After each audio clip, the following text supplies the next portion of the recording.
Picture this. You just poured your life savings into a storefront. You filed your LLC, you designed the perfect logo, and then you get completely shut down on opening day by a city inspector, all because you missed one hidden piece of paper.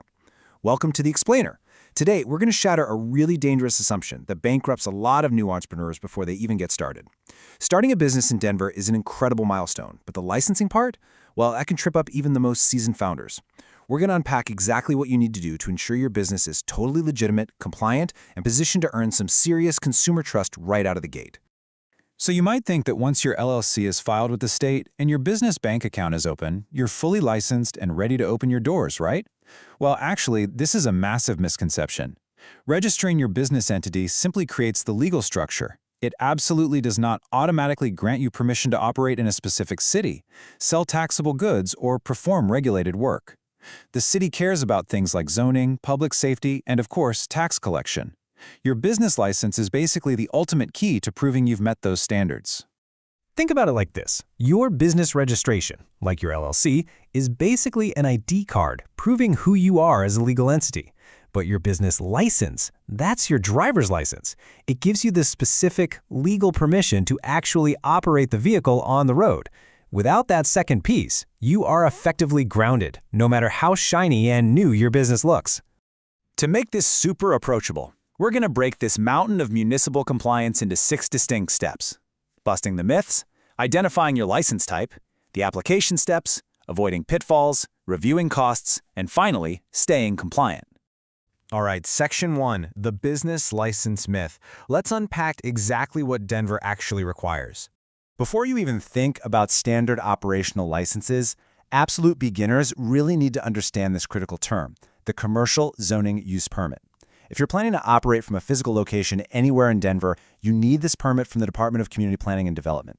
It basically proves the zoning code allows your specific business at that specific address. I mean, you literally cannot put a loud industrial metal shop or a bustling nightclub in a quiet residential neighborhood, no matter how cool your LLC name is. Moving to Section 2, types of Denver licenses. Let's figure out exactly which category you fall into. Here's where Colorado throws a bit of a curveball. There's no single universal statewide business license that covers everyone. Instead, it's a layered system. Depending on exactly what you do and how you're structured, you're going to need a customized combination of these. For instance, if you're just a solo freelancer consulting out of a home office, you might avoid the occupational privilege tax, or OPT. But an LLC with employees working in Denver, you are absolutely going to need that OPT license. Sell custom t-shirts? You'll need both state and city sales tax licenses. And if you're opening something like a restaurant, a daycare, or a short-term rental, you'll be looking at some highly regulated specialty licenses. Okay, Section 3, our step-by-step application guide. Let's start the ascent so you can stop guessing and start taking action.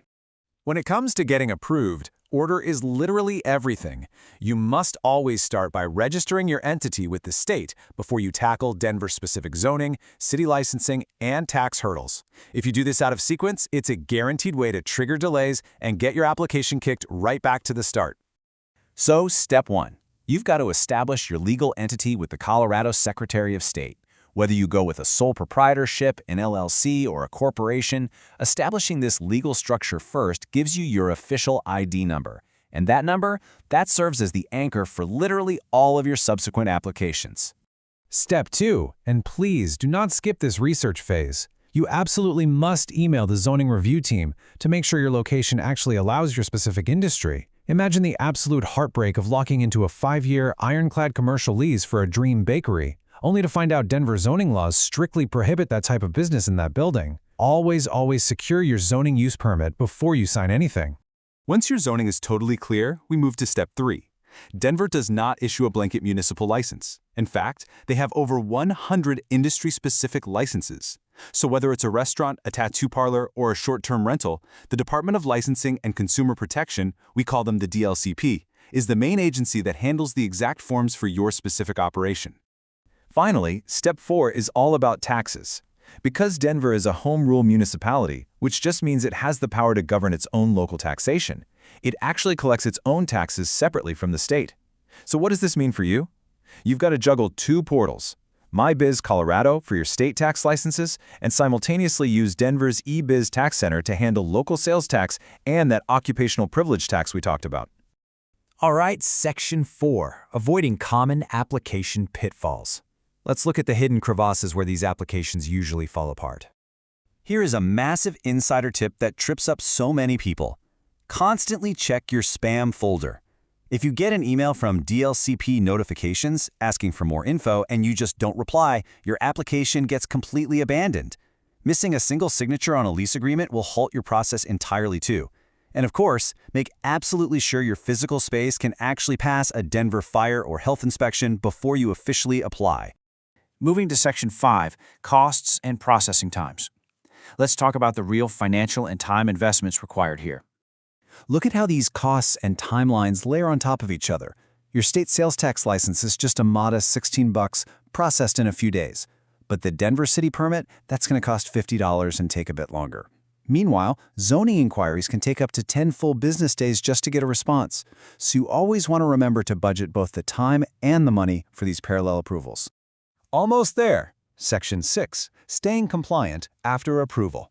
Reaching the summit. Getting the license isn't the finish line, guys. It's just the start of your daily operations. Once you're approved, you have to prominently display your license at your business. Plus, you're legally bound to an incredibly fast 72-hour window to report any changes in your address, your contact details, or your on-site management to the DLCP. And trust me, in the crazy busy world of running a startup, 72 hours passes in the blink of an eye. You really have to stay on top of this.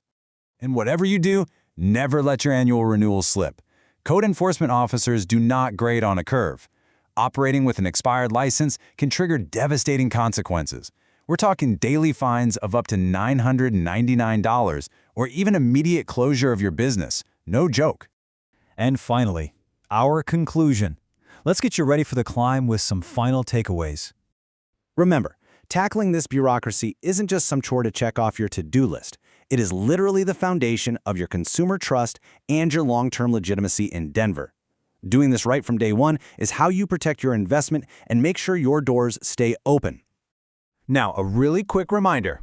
Business laws are highly specific to your unique situation, your industry, and your exact location. Always, always run your plans by a professional legal or financial advisor before you make any major moves or sign any leases. Armed with this roadmap, you are completely ready to conquer the compliance mountain. But ask yourself, are you just trying to open a business, or are you building a bulletproof foundation for long-term success in Denver? Start your research today, tackle these steps in order, and go build your dream the right way.